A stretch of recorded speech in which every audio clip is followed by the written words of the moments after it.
Hello and welcome to IndianExpress.com. The counting in the 5 states of Uttar Pradesh, Goa, Manipur, Uttarakhand and Punjab is underway, and the initial trends are also interesting, but more importantly it is important to know what these elections mean to the 5 big parties, and to analyze that I'm joined by my colleague Liz.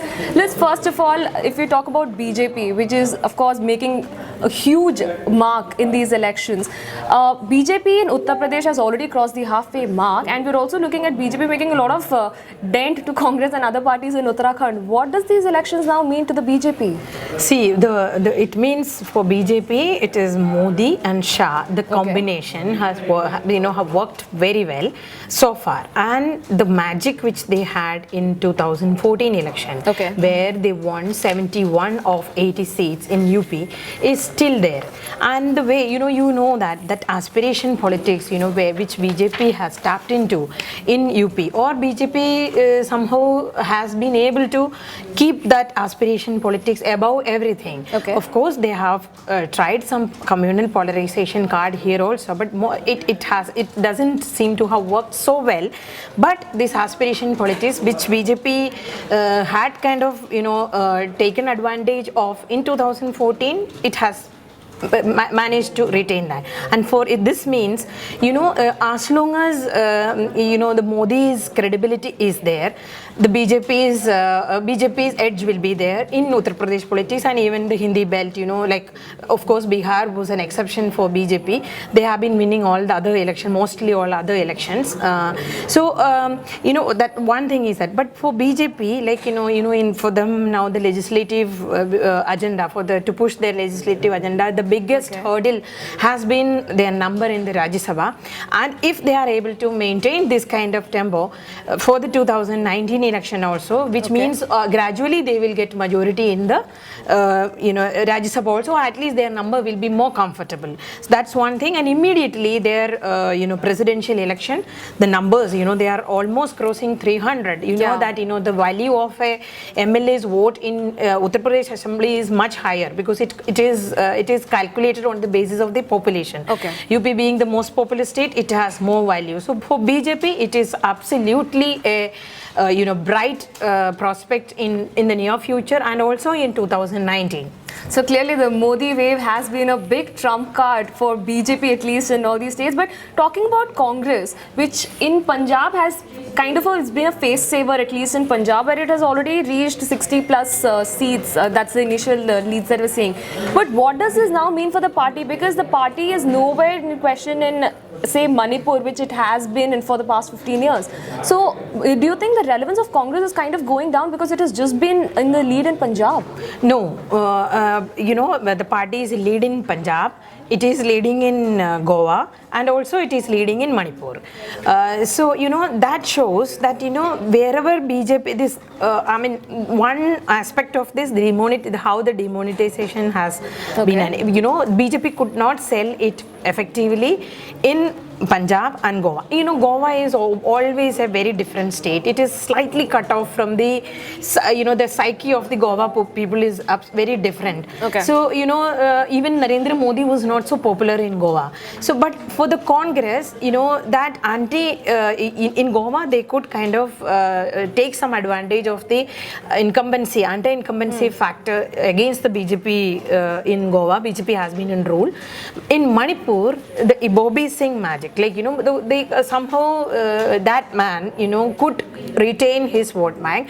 And also I feel that Rom Sharmila's presence in the thing has helped Ibobi Singh, the Congress, because the anti-government vote got split. Because BJP could not get advantage of that factor, the popular feeling of whatever is there against the government, they could not. And Punjab, of course, it's Captain Amarinder Singh and the strategy, and also because BJP and SID has been in rule for like 10 years. So they could tap into it. I mean, they could take advantage of that, and they effectively cashed on. So clearly the Congress is now leading in Punjab, and in Goa and Manipur it's very much neck to neck with BJP. But talking about regional parties like the Samajwadi Party in the politically charged state of Uttar Pradesh, what do you think has not worked in the favor of the SP and the Congress, because their alliance is now somewhere nearing 70 plus seats only, as projected by certain the exit polls, which said that they would be going somewhere around 110 to 130 seats. So where is the magic number missing there? See, this trend shows, obviously that alliance hasn't worked. Okay. Like the anti-BJP forces came together in Bihar, which worked. Here, first of all, the vote got divided because it is, BSP versus separate, fighting independently. Okay. And the Muslim vote also, it shows that the Muslim vote also got, obviously it is very unlikely that a large portion of Muslim population went and voted for BJP. So they voted either for SP or BSP, which this shows that the votes got divided, which was BJP's strategy. It worked. Okay. So SP I am seeing a silver lining for Akhilesh here. Okay. Because for Akhilesh, there was a lot of anti-incumbency. There is this lot of talks of jungle Raj, Gunda Raj, and land mafia.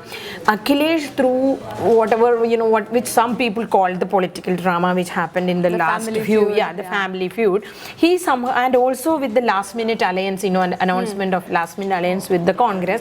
What happened was he kind of created that hype, which kind of overshadowed the anti-incumbency factor or the popular resentment against the BJP government, the SP government and its MLAs. The MLAs, there was most of the MLAs were very, people had a lot of resentment against that. So, but now Akhilesh has time to consolidate his and to put the party under his control, and obviously he will have to face this why you have aligned with Congress and all. Absolutely. But if he can hold on to that, he will be able to make the party stronger. But what about Mayawati's BSP? Do you think the party is losing relevance as a regional party in UP with somewhere around 20 plus odd seats? It is, because Mayawati drew a 0 in the Lok Sabha election. Okay. And now, because obviously it shows that Mayawati can no longer hold on to this Dalit politics. Okay. And even if this social engineering so-called, but if people who are not taking into this, I am the Main Dalit ki beti hoon, that thing is no longer working. Okay. Like I mentioned initially, the aspiration politics has taken charge, has taken over everything. Now this caste politics will not. You have to offer something more. Mayawati could win, and Mayawati could win clear majority because she came up as somebody who is offering something to the people which SP could not. Okay.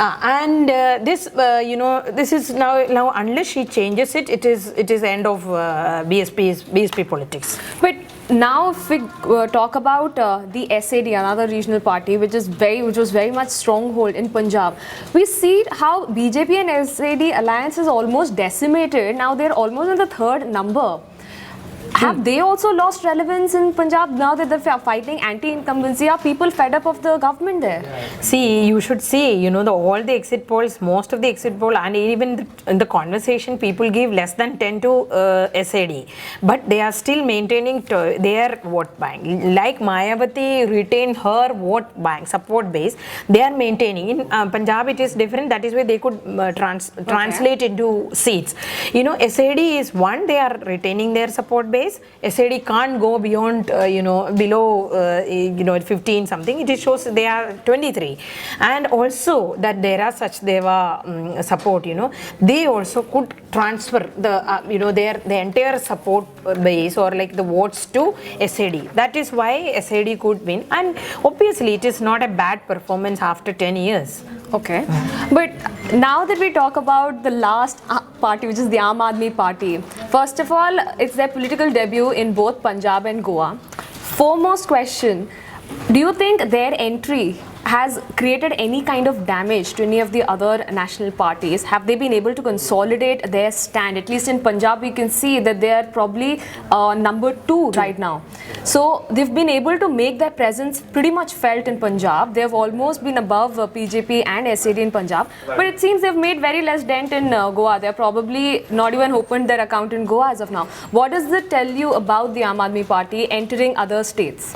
See, obviously it is a advantage for Aam Aadmi Party, because you know they just it was their first election and they managed to be the second party, though they haven't won as expected, and you know, because there were a lot of hype, you know, which you know that the media creates and half social media creates, but still, you know, AAP is going to be the, if this is the thing, AAP is going to be the second, I mean the main opposition, you know, even with one vote.